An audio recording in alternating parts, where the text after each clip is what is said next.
네, 오늘 이 시간 우리가 다 같이 나눌 하나님의 말씀은 요한복음 1장 6절부터 8절까지 말씀 함께 찾아보도록 하겠습니다. 앞에 계신 성경책을 좀 함께 찾으면 좋을 것 같아요. 네, 한 번만 더 넣어주세요. 네, 앞에 화면도 준비됐으니까 우리 함께 같이 힘차게 한 목소리로 읽도록 하겠습니다. 시작! 하나님께로부터 보내심을 받은 사람이 있으니 그의 이름은 요한이라. 그가 증언하러 왔으니 곧 빛에 대하여 증언하고 모든 사람이 자기로 말미암아 믿게 하려 함이라. 그는 이 빛이 아니요 이 빛에 대하여 증언하러 온 자라. 아멘. 오늘 말씀에서 제가 잠깐 기도하겠습니다. 참 좋으신 하나님 아버지 감사합니다. 지난 한 주간 동안도 저희들의 삶을 지켜주시고 우리가 병영생활 가운데 무사히 안전하게 작업과 훈련을 마무리하고 거룩한 주님의 날 이곳에 주님을 예배하러 모일 수 있도록 허락해 주셔서 감사합니다. 이 시간 하나님의 말씀을 들을 때에 우리의 눈과 귀와 마음과 온몸을 열어주셔서 하나님의 음성을 우리가 듣고 우리가 받는 시간 될 수 있도록 허락해 주시옵소서. 그리하여 우리가 머리로만 알고 그치는 신앙이 아니라 이것이 우리의 마음을 뜨겁게 하고 우리의 두 발을 움직이게 변화시키는 그런 예배 시간 될 수 있도록 주님 허락하여 주시옵소서. 전하는 자의 부족한 모습과 전하는 자의 모습은 모두 십자가 뒤에 감춰주시고 오직 하나님의 능력만, 하나님의 권능만, 하나님의 말씀만 선포되는 시간 될 수 있도록 주님 도와주시옵소서. 모든 것 주님께 의탁드리며 감사드리고 예수님의 이름으로 기도했습니다. 아멘. 네, 저는 지금 지난주부터 여러분이 113제대에 오시고 나서부터 계속해서 이제 요한복음을 1장부터 쭉 1장 1절부터 설교를 이어서 하겠다라고 말씀을 드렸어요. 그래서 지난 시간에는 요한복음 1장 1절부터 5절까지 말씀을 가지고 예수님이 누구신가, 이 요한복음의 주인공이자 성경 전체의 주인공이신 예수님에 대해서 비록 짧지만 간단하게 좀 살펴보았고요. 앞으로도 계속 예수님에 대한 얘기를 우리는 하게 될 건데 예수님에 대해 살펴보았고요. 오늘 이 시간은 이제 6절 이후를 계속해서 살펴볼 텐데 일단 본문으로 들어가기 전에 이 그림을 한번 보시겠습니다. 한번 넘겨주실까요? 이 그림이 무슨 그림인지 혹시 아시나요, 여러분? 훌륭합니다. 혹시 미술 전공했나요? 아닌데. 아닌데 저걸 안 해. 저거 누가 그린 그림일까요? 요건 어렵구나, 요거는. 아시는 분? 안 해. 박수. 되게 박식한데? 맞습니다. 레오나르도 다빈치가 그린 최후의 만찬이라고 하는 그림이거든요. 이 그림은 레오나르도 다빈치가 약 3년에 걸쳐서 그린 그림이라고 그래요. 우리 미술 어려서 배웠지만 그림 한 작품 하나를 3년 동안 그렸다고 생각을 해보세요. 얼마나 심혈을 기울여서 그렸겠는가. 근데 이 그림이 완성되기까지는 하나의 사연, 에피소드가 있다고 합니다. 레오나르도 다빈치가 43세가 되었을 때 밀라노에 사는 어느 한 백작으로부터 예수님이 성경 말씀에 그 최후의 만찬하는 장면이 있는데 이걸 좀 그림으로 그려달라라고 하는 부탁을 받았습니다. 그래서 레오나르도 다빈치가 이 최선을 다해서 그린 이 최후의 만찬 그림에는 오직 예수님의 숭고하심, 예수님의 거룩하심만 나타나기를 그는 간절히 바라는 마음에 3년이라는 긴 시간 동안 심혈을 기울여서 그린 거예요. 여러분들 군생활하는 처음 입대했을 때부터 그리기 시작해서 제대하고 한참 지나서 이 그림이 완성됐다는 거죠. 옛날에 군대 3년이었지만 그건 너무 옛날 얘기고. 아무튼 그가 이 작품을 거의 완성했을 무렵에 가장 친한 친구에게 이 그림을 보여주면서 이 그림이 어떠냐라고 물어봤을 때 그 친구가 이렇게 얘기했습니다. 이거 정말 대작이다, 대작. 여기 예수님이 오른손으로 높이 들고 계시는 컵도 마치 실제로 존재하는 것 같아 라고 얘기했습니다. 이 그림에 예수님이 컵을 들고 있나요? 보여요? 안 보여요? 아니 컵이 보이냐고 그림에. 안 보인단 말이에요. 그죠? 도대체 어떻게 된 걸까요? 친구가 이렇게 얘기했다 그랬죠? 이 작품 정말 대단하군. 여기 예수님이 오른손으로 높이 들고 계시는 이 컵도 마치 진짜 존재하고 있는 컵 같아. 이 말을 듣자 레오나르도 다빈치는 그 다음날 바로 이 그림을 없애고 다시 그리기 시작했다고 합니다. 그리고 이 컵을 없앴던 거죠. 우리가 지금 보고 있는 것처럼. 이유인즉슨 비록 그림일지라고 하더라도 예수님보다 먼저 다른 곳에 눈길이 가거나 예수님보다 먼저 드러나는 것이 있으면 안 되겠다라고 하는 걸 이 다빈치가 깨닫고 그 컵을 없애고 예수님이 손이 그냥 이 탁자 위에 올려져 있는 모습으로 다시 그렸다고 합니다. 이 그림조차 여기서 우선시되어야 되고 가장 먼저 눈길이 가야 되고 가장 많이 드러나야 되는 것은 예수님이지 다른 것이 되어서는 안 된다라고 하는 것이죠. 오늘 우리가 읽은 성경 말씀 본문의 주인공인 세례 요한도 그와 같은 사람이었습니다. 다시 제목으로 앞으로 2개 가주세요. 이 세례 요한 역시 자기 자신은 예수님보다 더 드러나서는 안 된다 라고 믿고 또 그런 삶을 실제로 노력하며 살았던 사람입니다. 그래서 세례 요한은 자기가 자기 자신을 스스로 가리켜 이렇게 이야기하고 있습니다. 우리 오늘 읽었던 성경 말씀에 조금 밑으로 내려가 보면 1장 23절 말씀을 우리 다 같이 함께 읽어보도록 하겠습니다. 저는 여러분들이 군생활하는 동안 신앙심이 많던 적던 있던 없던 상관없이 성경을 좀 찾아보고 성경을 보고 읽는 거를 좀 많이 해보길 원해요. 자, 그래서 제가 PPT에 자막을 준비 안 할 거예요. 지금부터는. 자, 1장 23절을 성경을 찾아서 한번 읽어보겠습니다. 시작!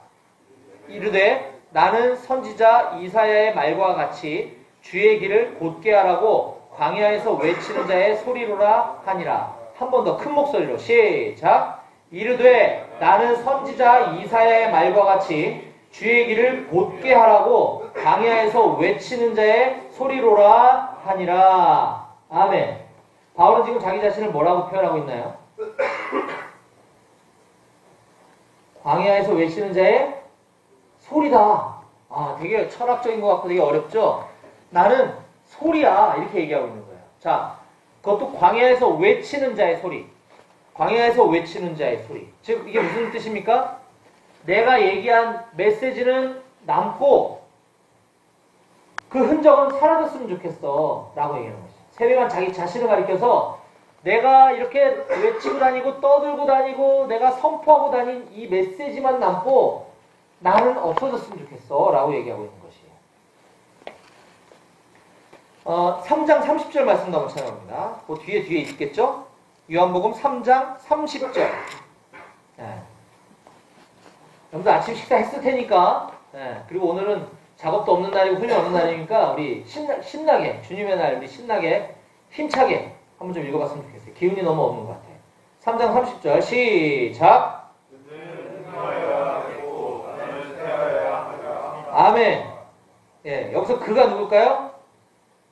예수님. 그렇죠. 예수님은 흥하여야 되겠고 나는 쇠하여야 할 것이다. 이게 세례 요한의 고백이었던 것입니다. 예수님은 더욱더 드러나고 더욱더 위대해지셔야 되고 나는 점점 더 작아지고 없어졌으면 좋겠어. 이거예요. 아까 레오나르도 다빈치가 그린 그림에서 예수님이 드러나야 되는데 이 컵이 드러나서는 안 되겠다 싶어서 자기가 그토록 노력해서 그렸던 그림을 없애고 다시 그렸던 것처럼 우리 세례 요한은 자기 자신의 삶이 그랬으면 좋겠다라고 하는 것입니다. 오늘날 주님의 일을 한다고 하는 많은 사역자들, 목회자들 어떻습니까? 주님이 더 위대해지는 일에 물론 관심이 많으시겠지만 그보다 스스로 내가 더 드러나야 되고 내가 더 높아져야 되겠다라고 생각하지는 않는지. 목회자들 뿐만 아닙니다. 우리들도 마찬가지예요. 우리들도 내 삶 가운데 나를 통해서 예수님이 더 높아지고 예수님이 더 드러나기를 원하는 삶을 살았으면 좋겠습니다. 자, 예수님께서 하신 모든 말씀 그리고 예수님이 하신 모든 사역들을 기록해놓고 있는 이 성경 그 중에서도 사복음서 마태, 마가, 누가, 요한복음은 예수님의 하신 말씀과 예수님의 이야기를 기록한 책이거든요. 예수님이 주인공인 그 책에도 은근히 곳곳에 세례 요한에 대한 이야기가 많이 나옵니다. 세례 요한은 되게 짧은 인생을 살았어요. 젊은 나이에 그것도 참수돼서 목이 잘려가지고 죽었거든요. 이 짧은 인생을 살았던 세례 요한의 이야기가 세례 요한의 태어나는 그 사건부터 시작해서 중간중간에 많은 이야기들이 나오고 있습니다. 그 중에 대표적으로 예수님께서 직접 세례요한에 대해서 이렇게 말씀하고 계세요. 제가 읽어드릴게요. 마태복음 11장 11절에 보면 내가 진실로 너희에게 말하노니 여자가 낳은 자 중에 세례 요한보다 큰 이가 일어남이 없도다. 예수님이 세례 요한을 가리켜 극찬을 하고 계신 거죠. 여자가 낳은 자 중에 이 세례 요한보다 큰 자가 없다. 이와 같이 예수님도 극찬을 아끼지 않으셨던 사람이 바로 이 세례 요한이었다라고 하는 것입니다. 그래서 저는 오늘 이 시간에 이 세례 요한에 대해서 여러분들에게 말씀을 전하면서 이 세례 요한의 삶이 어떠했는지를 이 짧은 본문에서 좀 우리가 발견해내고 우리들의 삶도 이와 같았으면 좋겠다라고 하는 마음으로 말씀을 좀 나눠보기 원합니다. 우리 다 같이 오늘 말씀의 제목 앞에 나와 있거든요. 한번 크게 한번 읽어보겠습니다. 세례 요한 그는 과연 누구인가? 시작. 세례 요한 그는 과연 누구인가? 네, 우리가 아까 처음에 읽었던 요한복음 1장 6절, 7절, 8절 요 짧은 요 구절 속에서 세례 요한을 통해 우리가 배워야 될 교훈에 대해서 제가 세 가지로 요약해서 여러분들에게 말씀을 전하도록 하겠습니다. 다 같이 따라해봅니다. 첫째, 그는 하나님께로부터 보내심을 받은 사람입니다. 네, 다시 한번. 첫째, 그는 하나님께로부터 보내심을 받은 사람입니다. 예, 맞습니다. 6절 한번 읽어보겠습니다. 6절. 예, 요한복음 1장 6절. 예, 성경책이 있죠? 1장 6절. 시작. 하나님께로부터 보내심을 받은 사람이 있으니 그의 이름은 요한이라. 예, 이 구절에서 우리는 요한에 대해서 발견해 보는 것입니다. 여기에 두 가지 중요한 포인트가 있죠. 그는 세례 요한 그는 보내심을 받은 사람이었다라고 하는 것이고 또 하나는 하나님께서 보내셨다라고 하는 것입니다. 자, 보내심을 받은 사람. 보내심을 받기 위해서는 먼저 부르심을 받아야 됩니다. 맞죠? 내가 우키야 저기 좀 갔다 와. 먼저 불러야 보냄을 받는 거잖아요. 그죠? 난 부르지도 않았는데 가가지고 나 목사님이 보내서 왔어. 이건 사기치는 거잖아요. 그죠? 맞나요? 부르지 않았는데 가서 내 이름 팔고 뭐 하면 사기인 거예요. 그쵸? 세례 요한도 보내심을 받았다. 그거는 하나님이 그를 불렀다라고 하는 게 전제돼야 된다는 것입니다. 이걸 다른 말로 소명을 받았다. 콜링을 받았다라고도 이야기합니다. 소명, 콜링 들어봤나요?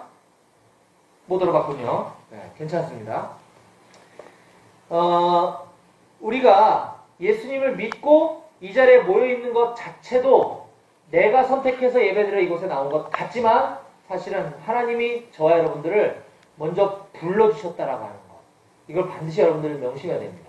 내가 선택해서 예수를 믿은 것이 아니라 예수님이 우리를 먼저 불러주셨다. 먼저 콜링하셨다. 그래서 우린 여기 앉아있다. 이게 대단히 중요한 것입니다. 그리고 나서 보내심을 받았다고 하는 것입니다. 보내심을 받았다. 근데 누가 보냈냐? 바로 하나님이 보냈다라고 하는 것이죠. 성경은 이미 오래전에 지금 우리 요한복음을 보고 있습니다만 이 요한복음이 기록되기 수백 년 전에 이미 하나님께서는 다른 선지자 말라기라고 하는 선지자를 통해서 또 이사야라고 하는 선지자를 통해서 이 세례 요한이 앞으로 수백 년 후에 올 것을 예고하고 계십니다. 예언하고 계십니다. 마태복음 제가 읽을게요. 그냥 마태복음 11장 10절 말씀에 보면 이런 말씀이 있어요. 기록된 바 보라 내가 내 사자를 내 앞에 보내노니 그가 내 길을 내 앞에 준비하리라 하신 것이 이 사람에 대한 말씀이니라. 이게 바로 세례 요한을 가리키는 말씀이거든요. 기록된 바.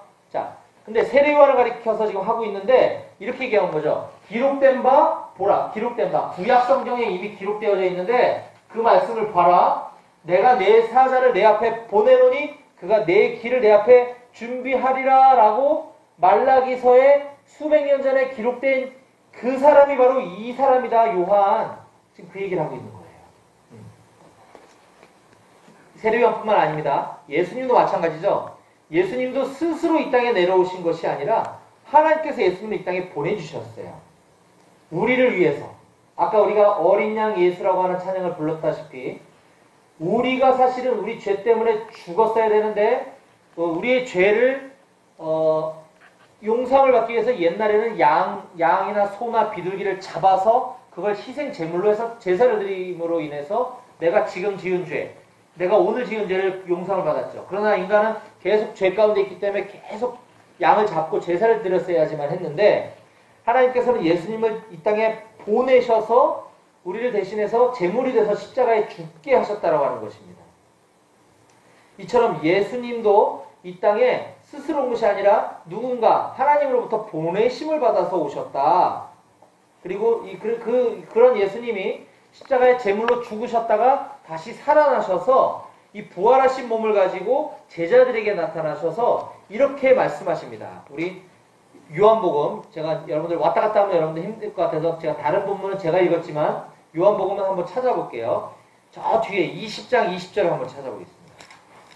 20장 20절 21절 같이 성경을 찾고 큰 소리 내서 입으로 읽어야 여러분들이 졸리지가 않아요.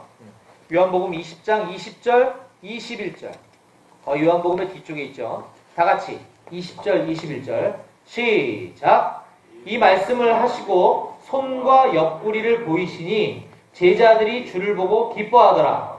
예수께서 또 이르시되 너희에게 평강이 있을지어다. 아버지께서 나를 보내신 것 같이 나도 너희를 보내노라. 아멘. 예수께서 또 이르시되 너희에게 평강이 있을지어다. 아버지께서 나를 보내신 것 같이. 아까 제가 얘기했죠. 예수님은 하나님이 보내셔서 오셨다라고. 근데 그런 예수님이 또 제자들에게 이렇게 말씀하십니다. 아버지께서 나를 보내신 것처럼 나도 너희를 보내노라. 예수님도 제자들을 보내겠다라는 것입니다. 그렇다고 한다면 우리도 예외일 수는 없는 것이죠. 우리도 예수님으로부터 하나님으로부터 동일하게 보내심을 받은 사람인 줄 믿으시기 바랍니다. 아멘. 아멘. 네. 자, 그러면 세례 요한을 비롯한 우리 모두는 보내심을 받았다 그랬는데 도대체 뭘 하기 위해서 보내심을 받았다는 말인가요? 자, 세례 요한에 대한 두 번째 말씀이 이걸 설명해 주고 있습니다. 우리 다시 오늘 본문은 앞으로 가서 1장 7절 8절 읽어봅니다. 네. 요한복음 1장 7절 8절. 네, 오늘 성경 본문이 6절 7절 8절이었어요. 아까 6절은 나눴고요. 7절 8절 다 같이 시작. 그가 증언하러 왔으니 곧 빛에 대하여 증언하고 모든 사람이 자기로 말미암아 믿게 하려 함이라. 그는 이 빛이 아니요 이 빛에 대하여 증언하러 온 자라. 아멘. 다시 따라해 봅니다. 세례 요한에 대해서 세례 요한은 그는 누구인가? 자, 둘째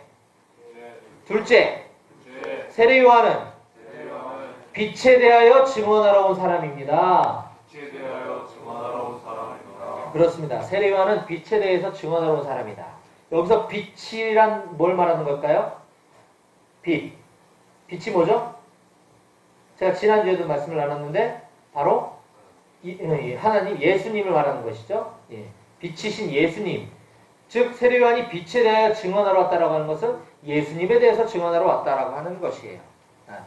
세례 요한뿐만이 아니라 신약 성경의 대부분의 책을 굉장히 많은 책을 기록한 사도 바울이라고 하는 사람도 내가 누군가에 대해서 자신의 정체성에 대해서 본인이 기록한 편지에 이렇게 언급하고 있습니다. 빌립보서 1장 12절인데요. 제가 읽을게요. 사도 바울도 자기 자신 나는 이런 사람이야 라고 얘기하면서 편지에 이렇게 기록해요. 형제들아 내가 당한 일이 지금 바울은 감옥에 갇혀 있거든요. 자, 이 내가 당한 일이라 내가 지금 감옥에 갇혀 있다는 걸 말해요. 내가 당한 일이 도리어 복음 전파에 진전이 된 줄을 너희가 알기를 원하노라. 형제 중 다수가 나의 매임으로 말미암아 주 안에서 신뢰함으로 겁없이 하나님의 말씀을 더욱 담대히 전하게 되었느니라. 바울은 감옥에 갇혀 있는데 뭐 나쁜 짓을 하다가 뭐 물건을 훔치거나 뭐 이래서 감옥에 갇힌 것이 아니에요. 예수님을 전하다가 붙잡혀서 감옥에 있는 것이에요. 오늘날에도 우리하고는 상관없는 얘기 같지만 지금 우리가 지금 마주보고 있는 저 북한과 같은 공산주의 국가들 또 이란이나 사우디아라비아 같은 이슬람권 국가들은 이 예수님을 믿거나 예수님을 전하면 붙잡아가서 감옥에 갇혀요. 지금 바울이 그런 상황에 처해 있는 것이거든요. 내가 당한 일. 근데 그것이 복음 전파를 가로막는 것이 아니라 오히려 복음 전파의 진전이 된 것을 내가 기뻐한다 라는 겁니다. 감옥에 갇혀서 기뻐하고 있다는 것이죠. 놀랍지 않나요? 이게 바로 사도 바울의 정체성이라고 합니다. 자, 빛이신 예수님, 그분도 이 세상에 오셔서 우리 인간들과 함께 같이 계셨는데, 그가, 그 예수님, 이 세상에 같이 인간의 모습으로 살고 계신 그 예수님이 이미 창세전부터, 이 땅 온 우주 만물을 창조하신 창조주시라고 하는 그 사실을 지금 내 옆에 인간의 모습으로 와 있기 때문에 세상 사람들은 알지 못했었습니다. 그래서 이 사실을 사람들에게 알려주기 위해서 세례 요한을 보냈다라고 하는 것입니다. 우리 본문 내에 조금 뒤에 있지만 1장 9절 10절 한번 읽어볼게요. 요한복음 1장 9절 10절 9절 10절 다 같이 시작. 아버지 곧 세상에 와서 각 사람에게 이르시기를 그가 정인 가운데 세상을 거부하며 진과 되었으니 세상을 위하여 하셨고 예, 아멘. 참 빛 예수님 곧 세상에 와서 각 사람에게 비추는 그 빛이신 예수님이 있었는데 그가 이 세상에 같이 계셨지만 세상 사람들은 그가 창조주 하나님이 인간으로 오셨다라고 하는 그 사실을 알지 못하였었다라고 지금 기록하고 있는 것입니다. 지금 이제 그런 예수님은 더 이상 인간의 모습으로 이 세상에 계시지 않죠. 예수님은 3일 만에 부활하시고 다시 하늘로 올라가시면서 성령을 우리에게 보내주시겠다라고 약속을 하셨습니다. 그래서 사도행전 2장에 보면 그 약속하신 성령 하나님께서 오순절날 이 땅에 오셔서 임하시는 장면이 기록되어 있어요. 그래서 지금도 마찬가지로 예수를 믿는 저와 여러분들 안에는 영으로 하나님이 우리 안에 존재하고 계십니다. 성령 하나님은 영이신 하나님이셔요. 근데 지금 가끔씩 정신 나간 사람들이 내가 성령이다 이렇게 얘기하는 이만희 같은 사람들은 다 사이비 교주들인 거죠. 성령 하나님, 영으로 오신 하나님은 지금 우리 각 사람 안에 존재하고 계십니다. 그래서 사도행전 2장에 예수님은 인간의 모습을 하신 예수님은 이제 하늘로 올라가시고 눈에 보이지 않는 영이신 하나님이 임재하시자 그곳에 사람들이 죄를 깨닫고 회개하고 예수를 믿는 놀라운 역사가 일어납니다. 이때 베드로라고 하는 사람이 그 수많은 사람들에게 지금과 같이 이렇게 설교를 하자 설교를 들은 수많은 군중들이 마음에 찔림이 왔다라고 이야기합니다. 그래서 그 베드로에게 설교자에게 이렇게 얘기합니다. 사도행전 2장 37절인데요. 그들이 이 말을 듣고 마음에 찔려 베드로와 다른 사도들에게 물어 이르되 형제들아 우리가 어찌할꼬 하거늘. 성령 하나님이 임하시면 죄를 깨닫게 되고 우리가 하나님의 말씀을 들을 때 마음에 찔림이 오네요. 목사님 저 이제 어떻게 살아야 되나? 형제님 제가 이제 앞으로 어떻게 살아야 되나? 이런 고백이 우리 안에 터져 나오게 되기를 간절히 소망합니다. 아멘. 네. 이때 베드로가 이렇게 대답합니다. 베드로가 이르되 너희가 회개하여 각각 예수 그리스도의 이름으로 세례를 받고 죄사함을 받으라. 그리하면 성령의 선물을 받으리니 이 약속은 너희와 너희 자녀와 모든 먼데 사람 곧 우리 하나님이 얼마든지 부르시는 자들에게 하신 것이라 하고 지금 이 얘기는 이스라엘에 있는 예루살렘이라고 하는 그 도시에서 일어났던 사건들입니다. 거기서 지금 베드로가 설교하면서 이렇게 얘기하고 있는 것이죠. 회개하고 예수 그리스도의 이름으로 세례를 받아라. 그래서 죄 사함을 받아라. 그래야면 성령의 선물을 받을 것이다. 이 약속은 너희뿐만 아니라 먼 데 있는 사람, 저 멀리 아시아에 있는 대한민국에 있는 사람들까지도 주 우리 하나님이 얼마든지 부르실 수 있다. 지금 여기 모여있는 당신들뿐만 아니라 먼 데 있는 사람들도 하나님이 똑같이 하실 것이야. 지금 우리들을 가리켜 하고 있는 얘기인 것이죠. 마찬가지로 이 약속하신 성령 하나님을 선물로 받은 저와 여러분들도 이 동일하게 세례요한처럼 빛이신 예수님, 지금 우리 안에 내주하고 계신 성령 하나님을 증거하는 삶을 살게 되시기를 간절히 축원합니다. 아멘. 아멘. 네. 자, 이제 마지막으로 오늘 본문에서 언급하고 있는 이 세례 요한에 대해서 이 세례 요한은 자기가 스스로 어떤 삶을 살기를 원했는지 한번 살펴보도록 하겠습니다. 마지막 세례 요한 그는 누구인가? 세 번째 다 같이 따라해 봅니다. 셋째, 세례 요한은 자기 자신으로 인해 모든 사람들이 예수님을 믿게 되기를 원했습니다. 예, 요한복음 1장 7절을 같이 한번 읽어봅니다. 1장 7절 시작. 그가 증언하러 왔으니 곧 빛에 대하여 증언하고 모든 사람이 자기로 말미암아 믿게 하려 함이라. 아멘. 아멘. 이것이 바로 그리스도인의 정체성이자 세례 요한은 자기 자신이 간절히 바랬던 삶이다라고 지금 이야기하고 있는 것입니다. 오늘날 기독교인 그러면 세상 사람들은 이기적인 사람, 자기들밖에 모르는 사람이다라고 하는 인식이 참 많이 팽배해 있는 것 같아서 많이 아픕니다. 근데 이제 기독교인이 그런 사람들이 아니다라고 하는 것을 우리가 보여줘야 됩니다. 우리가 그 인식을 세상 사람들이 생각하는 기독교인들은 이기적이야, 자기들밖에 몰라, 이거를 바꿔줘야 됩니다. 바로 나로 인해서 그게 바뀌어져야 됩니다. 우리들로 인해서 그 인식이 바뀌어져야 한다는 것이죠. 기독교인의 대명사는 그런 것이 아닙니다. 기독교인이라고 한다면 사랑이 많은 사람들, 자기 자신을 희생하는 사람들, 섬기는 사람들, 남을 위해서 봉사하는 사람들, 이게 기독교인이야. 이렇게 돼야 된다는 거죠. 그거는 우리가 구원을 외신하고 되는 게 아니라 우리의 삶이 그렇게 증거되어져야 될 줄로 저는 믿습니다. 자, 세례 요한이 그토록 간절히 원했던 것, 자기 자신으로 인해서 모든 사람들이 예수를 믿었으면 좋겠어. 이게 세례 요한이다라고 그랬죠. 자, 여러분들은 과연 나로 인해서 내 주변에 예수를 믿게 된 사람들이 얼마나 있는지 한번 생각해 봤으면 좋겠어요. 내 주변 전우들, 내 가족들, 내 사랑하는 친구들이 나의 삶의 모습을 보고 얼마나 많은 사람들이 예수를 믿기로 결심하고 있는지 한번 스스로 질문해 보시기 바랍니다. 자, 오늘 우리는 마태, 마가, 누가, 요한 네 가지 복음서에 각각 기록되어 있는 많이 언급되고 있는 예수님 말고 세례 요한이라고 하는 사람에 대해서 짧지만 좀 살펴보았습니다. 세례 요한은 그가 하나님으로부터 보내심을 받은 사람이다라고 했습니다. 그리고 세례 요한은 빛이신 예수님을 증거하러 온 사람이다. 예수님을 증언하러 온 사람이다라고 하는 것입니다. 예수님을 전하러 온 사람이라는 것입니다. 그리고 그는 자기 자신으로 인해서 모든 사람들이 예수님을 믿게 되기를 원했다라는 말씀을 나눴습니다.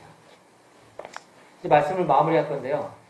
저는 이제 돌아오는 금요일 날, 이제 요번 주 금요일이죠. 금요일에서 토요일 넘어가는 새벽 1시 45분 비행기를 타고 저기 모스크바를 경유해서 터키 안탈리아라고 하는 지역에 단기 선교를 하러 떠납니다. 그래서 애석하게도 다음 주 주일 예배 때는 제가 여기 올 수가 없어요. 대신 민간 교회 분들이 아예 그 교회가 여기 와서 예배를 드릴 거예요. 어쨌든 그거 제가 좀 이따 광고 때 말씀드리기로 하고 8월 10일부터 토요일부터 그 다음 주 토요일인 16일까지 7박 8일 동안 제가 터키의 BBB라고 하는 직장인 성경공부 선교회라고 하는 선교단체가 있어요. 직장 다니시면서 평신도인데 직장 안에 동료들에게 예수님을 전하고 예수님을 믿기로 다짐하는 사람들에게 말씀으로 양육하고 이 그리스도 제자의 삶을 살도록 돕는 이런 선교단체가 있는데 이 한국의 양재 모임에 한국 분들 28분과 또 중국에 있는 BBB 중국 상해 모임 중국인들 27명이 함께 연합해서 터키라고 하는 제3국에 가서 그곳에 있는 이란 사람들, 아까 제가 언급했죠. 이란은 100% 무슬림 국가고 아예 법이 이슬람법이 나라를 다스리는 나라예요. 그렇기 때문에 기독교를 믿으면 바로 사형이 가능한 나라거든요. 근데 이 빛이신 예수님을 전해 듣고 너무 좋아서 예수님을 믿기로 결정을 하고 그럼 어떻게 해야 돼요? 그 나라에 살 수가 있어요? 없어요? 못 살아요. 이 사람이 예수를 믿는 걸로 개종을 했다는 사실이 드러나면 가족도 명예살인을 할 수가 있어요. 그 나라에. 내가 아빠고 내가 형제인데 죽여버릴 수 있는 거예요. 그래서 도망쳐 나가지고서 터키에서 지금 예수 믿고 사는 사람들이 있거든요. 그 터키에 있는 이란인 그리스도인 분들과 함께 연합해서 한 75명 정도가 매일매일 날마다 하나님을 이렇게 예배하고 그리고 나가서 그 터키로 관광 오거나 또는 이렇게 쇼핑하러 온 이란 사람들을 찾아다니면서 이란 말로 복음을 전하는 사역을 하러 가요, 제가. 네. 그래서 여러분들이 좀 기도로 이 일에 함께 좀 동역해 주셨으면 좋겠습니다. 제가 다다음 주에 갔다 와서 하나님께서 그곳에서 행하신 놀라운 일들을 제가 여러분들에게 증거하도록 할 것이에요. 이 7박 8일이라는 시간 동안 이 많은 사람들이 수많은 재정을 들여서 거의 200만 원 가까이 돈을 자기 돈을 들여서 가는 거거든요.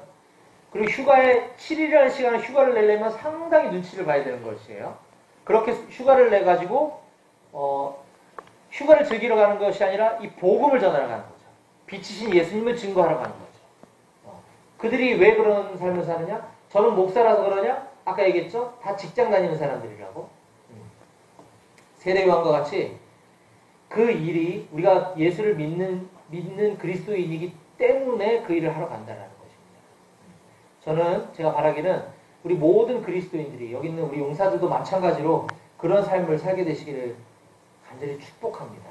그래서 우리의 존재 목적, 우리의 정체성, 세례 요한만 그런 것이 아니라 저만 그런 것이 아니라 우리 모든 사람들이 나로 인해서 내 주변에 있는 전우들과 내 가족들이 예수를 믿게 되기를 간절히 소망하고 그런 예수님을 증거하는 삶을 모두가 살아가시길 주님의 이름으로 간절히 축원합니다. 아멘. 기도하시겠습니다.